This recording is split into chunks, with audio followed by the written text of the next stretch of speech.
새벽 6시부터 부엌에 불이 켜졌다. 명절 아침에 전쟁이 시작된 것이다. 올해는 송편을 좀 더 예쁘게 빚어봐야겠어. 나는 쌀가루 반죽을 치대며 혼잣말을 했다. 아들 부부가 오면 며느리가 어머니 손맛이 최고예요 라며 웃어줄 얼굴이 벌써 그려졌다. 시어머니는 여전히 날카로운 눈으로 내 손놀림을 살피셨다. 콩소 너무 많이 넣지 마. 터져. 네, 어머니. 30년째 듣는 말씀이지만 고분고분 대답했다.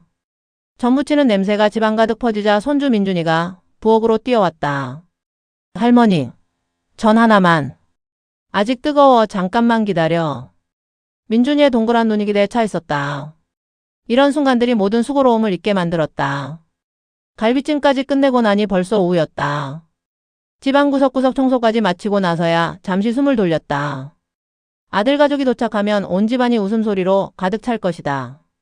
그때 휴대폰이 울렸다. 엄마 죄송해요. 이번 명절은 바빠서 못 갈 것 같아요. 아들의 목소리는 평소보다 조금 어색했다. 바쁘다는 게 갑자기? 네, 급한 일이 생겼어요. 다음에 꼭 뵐게요. 전화를 끊고 나서 한참을 멍하니 서 있었다. 바쁜 건 이해한다. 요즘 젊은 사람들 얼마나 힘든가. 하지만 왜일까 뭔가 이상한 느낌이 들었다. 아들의 목소리에 담긴 미안함보다는 어떤 다른 감정이 느껴졌다. 왜 그래? 시어머니가 물으셨다.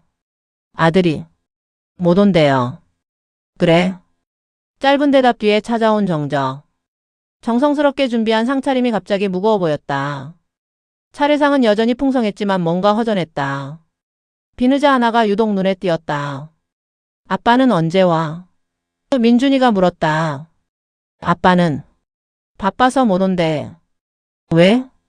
어린아이의 순수한 질문에 대답할 말이 없었다. 시어머니는 묵묵히 숟가락을 드셨다.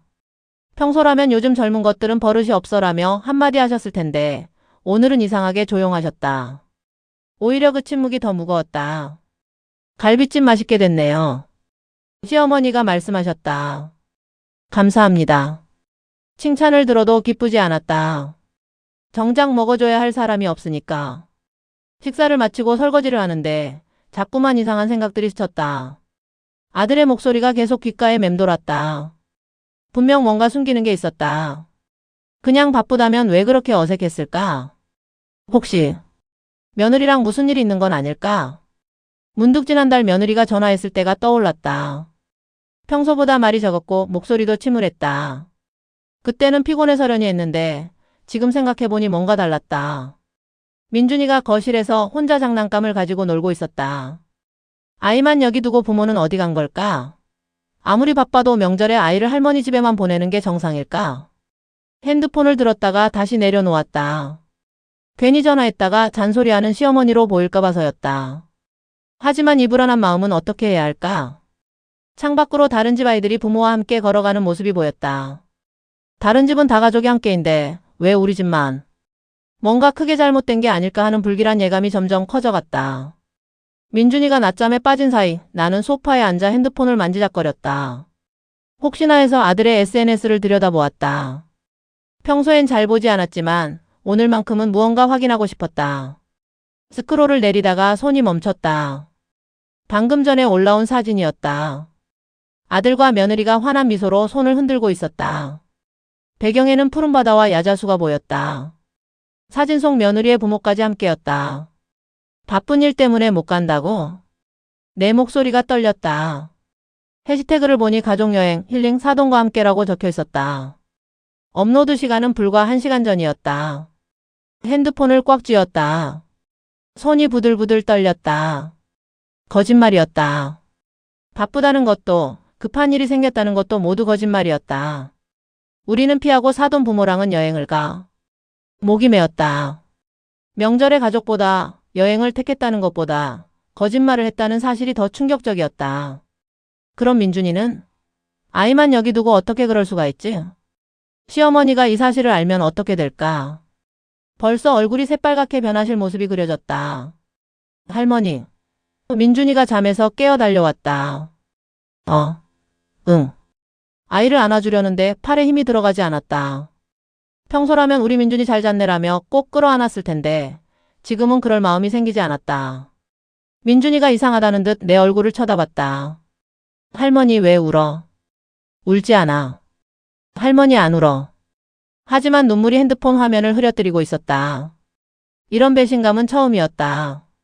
30년 동안 며느리와 나름 잘 지내왔다고 생각했는데 결국 나는 그들에게 이런 존재였구나. 사진 속 그들의 행복한 표정이 더욱 아프게 느껴졌다. 우리와 함께 있을 때보다 훨씬 밝아 보였다. 핸드폰을 끄고 싶었지만 계속 들여다보고 있었다. 마치 상처를 긁는 것처럼. 핸드폰을 테이블에 내려놓았다가 다시 들었다. 사진을 지우고 싶었지만 그럴 수도 없고 모른 척하고 싶어도 이미 본 건 되돌릴 수 없었다. 감정이 복잡하게 뒤섞였다. 분노가 밀려왔다가 서운함으로 바뀌고 그러다 문득 허탈함이 찾아왔다. 이렇게까지 우리를 피하고 싶었나? 민준이가 블록을 가져와 내 무릎에 올려놓았다. 할머니 같이 놀아요. 응. 그래. 하지만 집중이 되지 않았다. 아이가 열심히 탑을 쌓는데 내 머릿속은 온통 아들 생각뿐이었다. 시어머니께 어떻게 말씀드려야 할까? 사실을 그대로 말하면 난리가 날 게 뻔했다. 내가 뭐라고 했어? 요즘 며느리들은 다 그래. 하시며 분개하실 모습이 눈에 선했다. 그렇다고 숨길 수도 없었다. 이미 알아버린 이상 이 무게를 혼자 감당하기엔 너무 벅찼다. 아예 복수를 해버릴까? 순간 섬뜩한 생각이 들었다. 사진을 캡처해서 가족 단톡방에 올려버리거나 시어머니께 보여드리는 것이었다. 그러면 아들 부부가 얼마나 당황할까? 하지만 그 다음에 펼쳐질 상황을 생각하니 두려웠다. 가족이 완전히 갈라질 수도 있었다. 아니야, 혹시 오해인 걸 수도. 다시 핸드폰을 들었다. 혹시 예전 사진을 잘못 올린 건 아닐까? 하지만 날짜를 확인하니 분명히 오늘이었다. 댓글에는 부럽다. 좋은 시간 보내세요. 같은 말들이 달려 있었다. 현실을 부정하고 싶었다.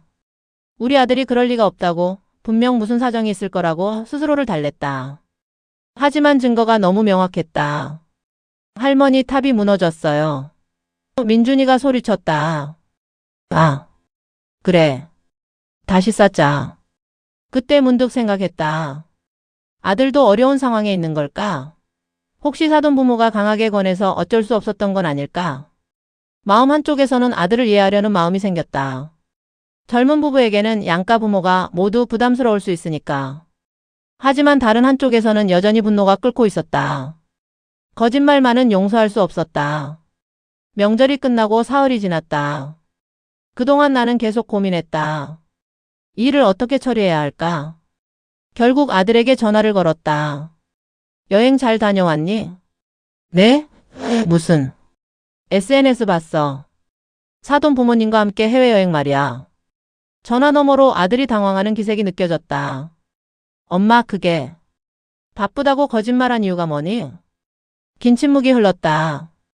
그리고 아들의 한숨 섞인 목소리가 들려왔다. 죄송해요, 엄마. 사과는 나중에 하고 먼저 이유부터 말해봐.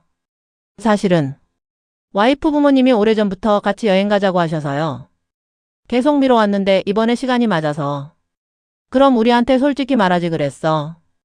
아들이 머뭇거렸다. 할머니께서 알면 기분 나빠하실까 봐요. 명절에 집 안 오고 다른 데 간다고 하면. 아, 그래서였구나. 순간 시어머니의 평소 성격이 떠올랐다. 며느리가 조금이라도 예의에 어긋나면 불같이 화를 내시는 분이셨다. 그리고 솔직히 매번 명절마다 눈치 보는 게 힘들어서요. 아들의 목소리가 작아졌다. 와이프도 스트레스 받고 저도 가끔은 자유롭게 명절을 보내고 싶었어요. 마음이 복잡해졌다. 화가 나면서도 한편으로는 이해가 됐다. 젊은 부부에게 명절은 즐거움보다 부담이 클 수도 있겠구나. 그래도 거짓말은 안 되지. 특히 민준이까지 여기 두고. 그건 정말 죄송해요. 민준이가 할머니를 좋아해서 괜찮을 거라고 생각했어요. 며칠 후 아들 부부가 집에 찾아왔다. 며느리는 꽃다발을 들고 왔고 두 사람 모두 미안한 표정이었다. 어머니 죄송합니다. 며느리가 고개를 숙였다. 이런 식으로 속일 줄은. 정말 실망했어. 하지만 그들의 진심 어린 사과를 듣고 나니 마음이 누그러졌다. 서로 부담을 주기 싫어서 한 일이라는 것도 이해가 됐다. 앞으로는 솔직하게 말해. 명절이 부담스러우면 미리 이야기하고. 네, 그렇게 할게요. 민준이가 달려와 내 품에 안겼다. 할머니, 보고 싶었어요. 할머니도 민준이 보고 싶었어. 이번 명절은 예상과 달랐지만 결국 우리는 서로를 조금 더 이해하게 됐다. 가족이란 완벽하지 않아도 솔직한 마음으로 대화하면 언제든 회복될 수 있다는 걸 깨달았다.